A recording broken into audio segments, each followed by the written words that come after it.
दोस्तों नमस्कार। एक था साल 2019 जिसमें आखिरी बार हाल ही के पैटर्न के अनुसार नीट की परीक्षा संपन्न हुई।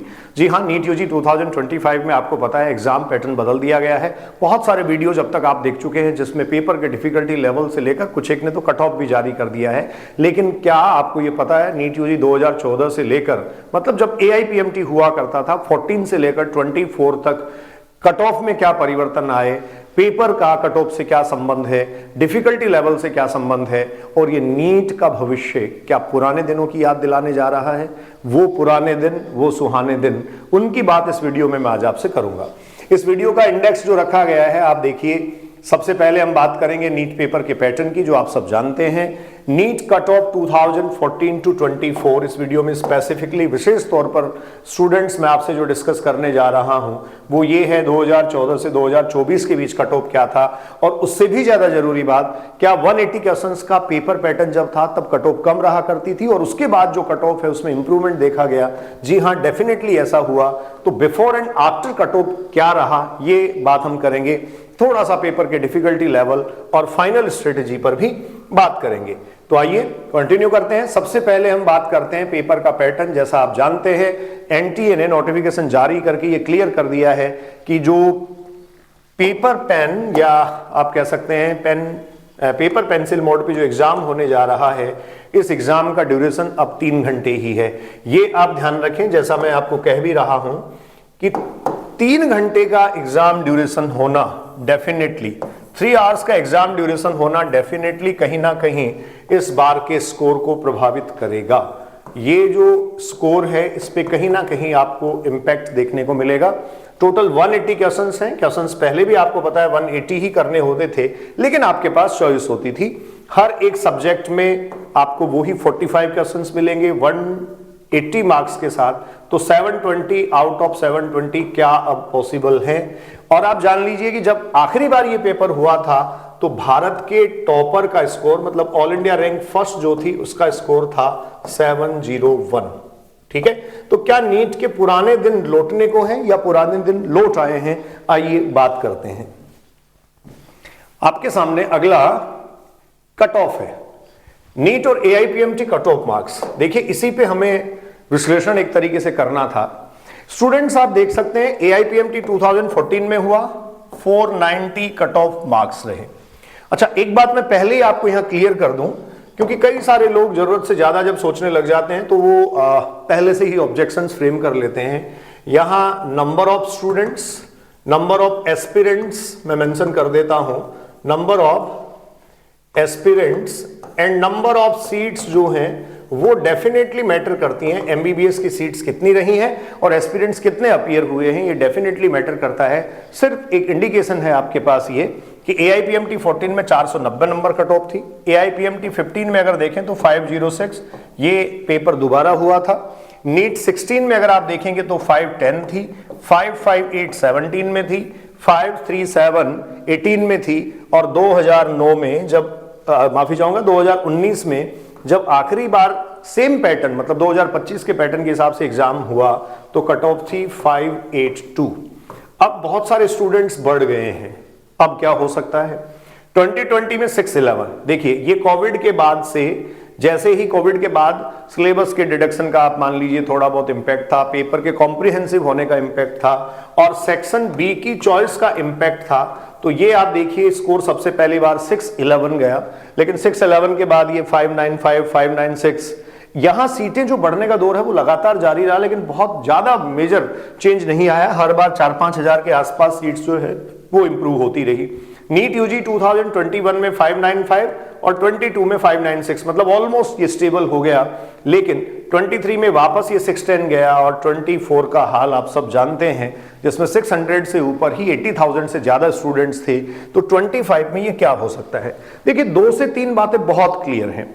मैं आपको कहना ये चाह रहा हूं कि जब एग्जाम 180 क्वेश्चंस के साथ ही होता था तो आपके पास 180 क्वेश्चंस और साथ में 3 आवर्स टाइम ड्यूरेशन था, आपके पास चॉइस नहीं थी। निश्चित तौर पर ये कट ऑफ मार्क्स को 20 to 30 जो है वो कहीं ना कहीं रिड्यूस करता है।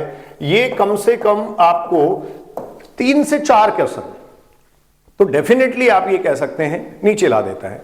इसका एक बड़ा कारण है, मान लीजिए किसी एक चैप्टर को या किसी एक सब्जेक्ट के बहुत सारे चैप्टर्स जो हैं उनको आपने बहुत अच्छे तरीके से पढ़ा, लेकिन कोई एक या दो टॉपिक आपके वीक रह गए। अब अगर आपके पास सेक्शन बी का ऑप्शन है तो वीक टॉपिक के क्वेश्चन आपको वहां अगर मिल गए तो ये किस्मत की बात है, ये लक फैक्टर है। आपके पास चॉइस है, वीक टॉपिक वाला छोड़ सकते हैं और जो आपके लिए इजी है, कॉम्प्रिहेंसिव है, वो आप अटेम्प्ट कर सकते हैं। मतलब आपके स्कोर पे असर नहीं पड़ा। हाँ, इस पे 100% एफर्ट करने वाले और 100% मेहनत करने वाले बच्चे पे इंपैक्ट आया, तो ये इंपैक्ट कम होगा। डेफिनेटली आप ये कह सकते हैं पहले जो कट ऑफ पैटर्न था वो कम रहा करता था, पेपर का लेवल भी ठीक था और साथ में आप ये कह सकते हैं बच्चे के पास चॉइस नहीं थी। बच्चे के पास जैसे ही चॉइस बढ़ी तो आप ये कहेंगे वहां 3 घंटे 20 मिनट, इस दौरान 3 घंटे 20 मिनट का ड्यूरेशन रहा। किसका दिन कैसा रहा, किसका लक कैसा रहा और किसके सामने क्वेश्चंस कैसे आए, ये बहुत अपने आप में मैटर करने वाला पॉइंट था। खैर, लक फैक्टर कुछ परसेंट हो सकता है, लेस देन 1 हो सकता है, उससे भी बहुत कम हो सकता है। मेहनत सर्वोपरि होती है, लेकिन कहीं ना कहीं वो काम करता तो है। अब ये सेक्शन बी तो हटा ही दिया गया है, तो डेफिनेटली आप ये कह सकते हैं इस पैटर्न के हिसाब से पेपर होगा। और जैसा मैं आपको कह रहा था 2019 में जो टॉपर था, ऑल इंडिया रैंक थी, वो ऑल इंडिया रैंक 701 ही थी, मतलब टॉप स्कोरर यही था। तो क्या अब ये दिन वापस लौट कर आने वाले हैं, ये थोड़ा सा देखने वाली बात है। आपको सारी चीजें मैंने इसमें कट ऑफ के रेफरेंस में बता दी। डिफिकल्टी लेवल पे बात करते हैं। नीट का पेपर जो इस बार आएगा, बहुत सारे लोग कह रहे हैं बहुत डिफिकल्ट होगा, बहुत सारे लोग कह रहे हैं इजी होगा। कुछ लोगों ने जेईई मेंस का पेपर देख के इसमें बहुत तगड़ा प्रेडिक्शन कर दिया, लेकिन मैं आपको कहना ये चाहूंगा ये जो है वो मॉडरेट लेवल का ही होगा, मॉडरेट लेवल का होगा। और वो जो सेक्शन बी का रिमूव होना और टाइम का रिड्यूस होना, ये डेफिनेटली 20-30 मार्क्स जो है वो कट ऑफ को डेफिनेटली क्या करेगा, नीचे लाने में हेल्प करेगा। ठीक, नंबर ऑफ एमबीबीएस सीट्स जो हैं ये भी इसमें मैटर करती हैं। आप जानते हैं भारत भर में 1,10,000 से ज्यादा सीट्स हैं, जिसमें करीब करीब आप ये कह सकते हैं 60,000 जो सीट्स हैं उनके लिए, गवर्नमेंट सीट्स के लिए काउंसलिंग प्रोसेस आजकल होती है। नंबर ऑफ कैंडिडेट्स और एस्पिरेंट्स अगर आप देखें तो आप जानते हैं last year 24 lakh candidates appear हुए।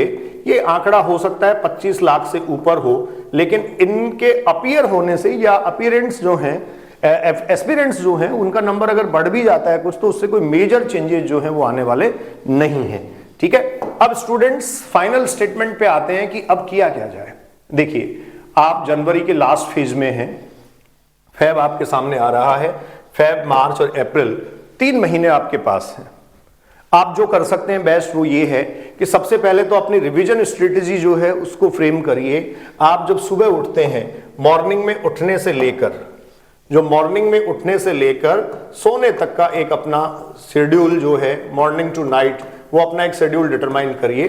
जैसे मान लीजिए 1 फेब को मुझे कुछ 4 टॉपिक क्लियर करने हैं, तो 4 टॉपिक्स जो है वो मुझे परफेक्टली अपने सुबह उठते ही मेंशन कर लेने चाहिए कि शाम को इसको मैं कंप्लीट करके सोऊंगा। तो पहले तो आपने रिवीजन स्ट्रेटेजी को आप दुरुस्त करिए। दूसरा, पीवाईक्यू बहुत ज्यादा इंपॉर्टेंट है। मैं आपको गारंटी से ये कह सकता हूं कि जो फिजिक्स है और फिजिकल केमिस्ट्री है, फिजिक्स और फिजिकल केमिस्ट्री जैसे सब्जेक्ट्स जो है बच्चों, उनमें क्या होगा, अगर आप 10 से 12 साल के पीवाईक्यू सॉल्व कर लेते हैं तो बहुत हद तक आप ये मान के चलिए पेपर पर ग्रिप रखते हैं। बायोलॉजी में भी ये बहुत इंपॉर्टेंट है। टाइम मैनेजमेंट आपको करना पड़ेगा, क्योंकि 3 आवर्स का जो टाइम मैनेजमेंट है वो अब आपको प्रैक्टिस के थ्रू करना पड़ेगा। बहुत सारे टेस्ट सीरीज पेपर वगैरह, मॉक टेस्ट आप ज्वाइन कर ही रखे होंगे आपने, वो जो कर रहे हैं उसमें 3 घंटे में पेपर को करने का तरीका ढूंढ लीजिए। अच्छा, इसमें आप कहेंगे सर इन्विजिलेटर भी आता है और डिस्टर्बेंसेज भी हैं, सारी चीजें अपनी जगह हैं, पहले 20 मिनट एक्स्ट्रा मिलते थे, सब बातें अपनी जगह है, लेकिन टाइम बच्चों 3 घंटे ही है, तो ये बहुत ज्यादा मैटर करेगा। इस टाइम मैनेजमेंट को जल्दी से सीख लीजिए कि कैसे 3 घंटे में सारा पेपर जो है वो आप सॉल्व कर पाएंगे। और सबसे लास्ट है टेस्ट सीरीज। अब आपके पास ये जो टेस्ट सीरीज है, किसी भी इंस्टीट्यूट में पढ़ रहे हैं, कहीं भी पढ़ रहे हैं, जो बेटर आपको दिया जा सकता है उससे जुड़े और उसके साथ लगातार काम करें, क्योंकि आपकी कंसिस्टेंसी और आपका डिसिप्लिन आपको मेडिकल कॉलेज के दरवाजे तक पहुंचा सकता है, मेडिकल कॉलेज में एंट्री दिलवा सकता है, मेडिकल कॉलेज की सीट आपके नाम करवा सकता है। Enjoy your life, be safe, thank you. अपने इस चैनल के साथ यूं ही जुड़े रहिए। ऑथेंटिक इन्फॉर्मेशन और डेटाज के लिए आप अपने चैनल को इसी तरीके से प्यार और मोहब्बत देते रहिए। बहुत बहुत धन्यवाद, नमस्कार।